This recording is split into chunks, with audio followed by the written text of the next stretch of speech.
lobisomem do sítio. Meu nome é Rayane, e a história que vou contar não é um conto inventado para assustar crianças ou passar o tempo em volta de uma fogueira. É um acontecimento real. Eu tinha apenas 12 anos quando aconteceu. Mas mesmo agora, com 21, as lembranças estão tão vivas que às vezes sinto como se tivesse sido ontem. Não há semana em que eu não pense naquela noite. Não há lua cheia que eu consiga ver sem sentir um frio subindo pela coluna. A maioria das pessoas não acredita. Algumas dão risada, outras tentam me confortar com um "deve ter sido só um cachorro grande". Mas eu sei que não foi. Minha irmã sabe que não foi. Minha mãe sabe que não foi. E se você ler até o fim, talvez entenda que certas coisas que a gente considera lendas não são. Aquela noite começou como muitas outras no sítio. Era um lugar afastado, sem vizinhos próximos, cercado por mato, árvores altas e um silêncio tão profundo que à noite dava para ouvir o próprio coração bater. Durante o dia, até parecia um lugar pacato, tranquilo. O cheiro de terra e de folhas verdes sempre estava no ar. Mas quando o sol se punha, o sítio mudava. Aquele mesmo silêncio que antes era calmante passava a pesar. O vento, que durante a tarde soava leve, à noite ganhava um tom sombrio, como se sussurrasse coisas que eu não devia ouvir. Meu pai não estava naquele fim de semana. Tinha ficado na cidade. Então éramos só eu, minha irmã e minha mãe. Ela estava na cozinha, como sempre, organizando coisas para o dia seguinte. Minha irmã e eu estávamos na sala, mas, por algum motivo, não tínhamos vontade de dormir. O relógio da parede, com seu ponteiro dos segundos avançando num tic-tac constante, parecia mais alto que o normal. Eu lembro de ficar olhando para aquele ponteiro por longos segundos, sem realmente perceber o tempo passar. O ar naquela noite estava estranho. Não havia som de grilos, de sapos, nada. Só o vento. Foi nesse momento que senti algo que até hoje não sei explicar, como se uma parte de mim fosse puxada para fora, como se algo lá fora estivesse me chamando. Não havia ruído, não havia luz, apenas a certeza de que eu precisava abrir a porta. Levantei, sem pensar, e fui até ela. O piso de madeira rangeu sob meus pés e minha irmã me acompanhou com o olhar, confusa, mas não disse nada. Coloquei a mão na maçaneta e no instante em que meus dedos a tocaram, um arrepio percorreu minha espinha inteira. O vento do lado de fora parecia ter parado de repente. Girei a maçaneta e abri. Lá, parado no meio do quintal, estava o que mudaria minha vida para sempre. Ele tinha mais de 2 metros de altura, coberto de pelos negros que brilhavam sob a fraca luz que vinha de dentro da casa.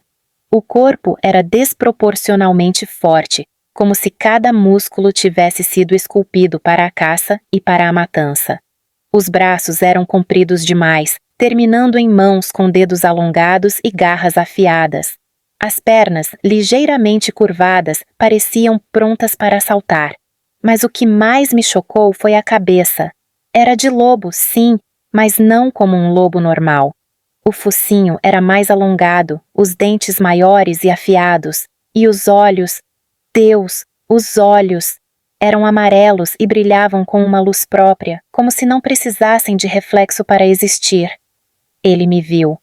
E num segundo, estava a apenas um passo de mim.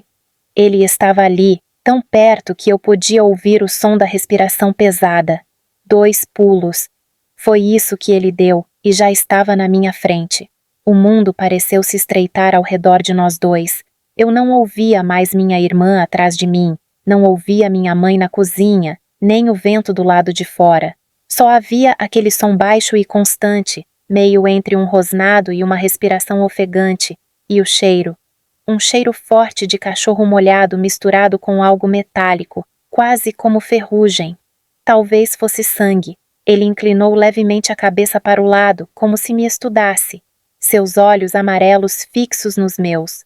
Não piscava. A baba caía em fios grossos das presas, respingando no chão, enquanto um rosnado baixo fazia vibrar o ar entre nós. A cada respiração dele, eu sentia o peito vibrar por dentro, como se estivesse diante de algo que não devia existir. Eu queria gritar, queria correr, mas o meu corpo estava paralisado. E naquele instante, eu sabia que estava diante de um lobisomem. Não um homem fantasiado, não um cachorro grande, não uma sombra. Um lobisomem real, o monstro das histórias, daquelas lendas que eu achava que eram só conversa para assustar. Ele existia e estava olhando dentro dos meus olhos. Não sei como consegui, mas minhas mãos reagiram antes da minha mente. Fechei a porta com força, o trinco batendo com um estrondo que ecoou pela casa. Minha irmã gritou meu nome. Atrás de mim ela tremia, sem entender direito o que tinha acontecido. Eu não tinha coragem de explicar. Parecia que se eu falasse em voz alta, ele ouviria. Do lado de fora, silêncio. Silêncio absoluto. Por um segundo pensei que ele tinha ido embora. Foi então que ouvi o som de passos pesados, lentos, indo em direção aos fundos da casa. Eu sabia que a porta dos fundos ficava destrancada. Minha mãe nunca se preocupava com isso no sítio. Corri pelo corredor, tropeçando no tapete, e cheguei à cozinha. Minha mãe me olhou assustada, com a faca de cortar pão ainda na mão. Rayane, o que foi? Antes que eu pudesse responder, ouvimos um som baixo, arrastado, como se algo muito grande estivesse respirando rente ao chão. E então, o som inconfundível. Ele cheirava por debaixo da porta. Dava para ouvir o ar sendo puxado com força, como se aspirasse cada partícula do cheiro que vinha de dentro. Minha mãe largou a faca na pia e instintivamente foi até a porta, trancando a fechadura. Eu queria gritar para ela se afastar. Ele estava ali, do outro lado, a poucos centímetros de nós. O rosnado voltou, mais alto dessa vez. A madeira da porta parecia tremer. Eu podia imaginar aquelas garras cravando-se nela, arrancando-a como se fosse papel. Mas ele não atacou. Permaneceu ali por alguns minutos, como se nos testasse, como se decidisse se valia a pena entrar. E então, do mesmo jeito que chegou, foi embora. Nos dias que se seguiram, o terror não foi embora com ele. Eu quase não dormia. Qualquer ruído do lado de fora, o vento, um galho quebrando, o latido distante de um cachorro, me fazia arrepiar. Passei a evitar sair de casa depois que escurecia. Durante o dia parecia tudo normal, mas bastava o sol começar a cair para que o medo voltasse. Minha mãe tentava tranquilizar a gente, dizendo que talvez fosse um animal do mato. Mas minha irmã e eu sabíamos a verdade. O jeito que ele me olhou, aquele olhar não era de um bicho qualquer, era inteligente, calculista, era de alguém, ou algo, que sabia exatamente o que estava fazendo. Naquela semana, comecei a reparar em outras coisas. Vizinhos distantes, e no sítio vizinho significa alguém que mora a quilômetros, comentavam sobre uivos estranhos à noite. Um deles, um senhor já de idade, contou que não era a primeira vez que ouvia falar disso. Disse que, quando era jovem, um homem da região sumiu durante uma noite de lua cheia e voltou dias depois. Diferente. Nunca mais foi o mesmo. Dizia que tinha sido atacado por uma criatura na mata, mas ninguém acreditou. Pouco tempo depois, ele desapareceu de vez. As histórias começaram a se misturar na minha cabeça, e o medo foi virando obsessão. Eu comecei a esperar pelas noites de lua cheia, mesmo sem querer. Não por curiosidade, mas porque eu precisava saber se ele voltaria. E voltou. Na segunda vez, não o vi, mas ouvi. O rosnado, vindo de algum lugar no mato, era inconfundível. Dessa vez, ele não chegou tão perto da casa, mas o som de galhos quebrando, passos pesados e uivos longos me fez ter certeza. Ele estava por perto. Parecia me avisar. Eu não fui embora. Eu sei que você está aqui. E cada vez que a lua cheia surgia no horizonte, eu sentia aquela mesma sensação que tive antes de abrir a porta naquela primeira noite. Era como se ele me chamasse. O silêncio depois que ele foi embora parecia mais assustador que o próprio rosnado. Eu ficava tentando ouvir qualquer coisa, um passo, um galho quebrando, mas só havia aquele vazio, como se até o vento tivesse medo de se mexer. Minha irmã estava pálida, encostada na parede da cozinha, olhando para mim como se eu tivesse todas as respostas, mas eu não tinha nenhuma. Minha mãe trancou todas as portas, fechou todas as janelas e nos obrigou a ir para o quarto. Eu não dormi naquela noite. Cada som da casa, o estalar da madeira, o ranger do telhado, parecia mais alto do que o normal. Eu estava deitada, mas minha mente ficava voltando para os olhos amarelos dele. Aqueles olhos não eram de um animal comum. Havia inteligência ali, malícia, uma promessa silenciosa de que aquilo não tinha acabado. Quando o dia nasceu, a luz do sol parecia quase mentirosa. O sítio estava igual a sempre, galinhas ciscando no quintal, o cheiro de café no ar, minha mãe lavando roupa no tanque. Por um momento, quase convenci a mim mesma que tinha sido um sonho, mas quando fui até a porta da frente, vi as marcas. No batente de madeira, 3 arranhões fundos, como se algo tivesse passado as garras ali só para mostrar que podia.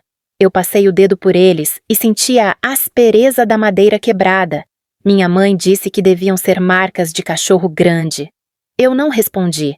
Eu sabia que não era. Os dias seguintes foram um misto de tensão e tentativa de normalidade. Durante o dia, eu ajudava minha mãe nas tarefas, ia com minha irmã buscar água no poço, cuidava das galinhas. Mas à noite, tudo mudava.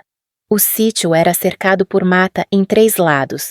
Quando o sol se punha, aquela mata virava um paredão escuro, cheio de sons que pareciam mais altos na minha cabeça. Uivos distantes, estalos de galhos, um farfalhar pesado como se algo grande se movesse entre as árvores.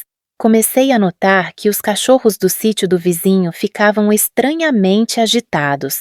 Às vezes, latiam para o nada, sempre olhando para o mesmo ponto na mata. Outras vezes, ficavam de cauda baixa, choramingando, e se encolhiam dentro das casinhas.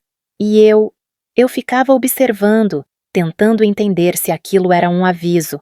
Na terceira noite depois do primeiro encontro, não consegui me conter. Esperei todos dormirem e fui até a janela da sala. A lua estava alta, clara, iluminando o terreiro. Tudo parecia calmo. Até que vi algo se mover. Não era um movimento rápido, era lento, como se a coisa tivesse certeza de que não precisava se apressar. Uma sombra grande, mais alta do que qualquer homem, cruzou o espaço entre 2 árvores. Eu não vi o rosto, mas a silhueta. A postura encurvada, os braços longos, o jeito que a cabeça virava como a de um predador. Era ele. A partir daquela noite, percebi que ele não vinha sempre para atacar. Às vezes, ele só rondava. Parecia um jogo para me lembrar de que ele estava lá. Minha mãe dizia que eu estava pálida, que não me alimentava direito. Eu inventava desculpas, não tinha coragem de contar. Tinha medo de que, se falasse muito, chamasse a atenção dele de novo, como se ele pudesse sentir quando falavam sobre ele. Mas não adiantou. Na sexta noite, acordei com um barulho vindo do quintal. Era um som rítmico, como se algo batesse contra a cerca. Olhei pela janela do quarto e o vi. Ele estava de costas, curvado sobre o chiqueiro das galinhas. A luz da lua batia no pelo negro, denso, que cobria o corpo. Ele não parecia um lobo comum. Os ombros eram largos demais, os braços compridos demais, terminando em mãos com garras que brilhavam à luz prateada.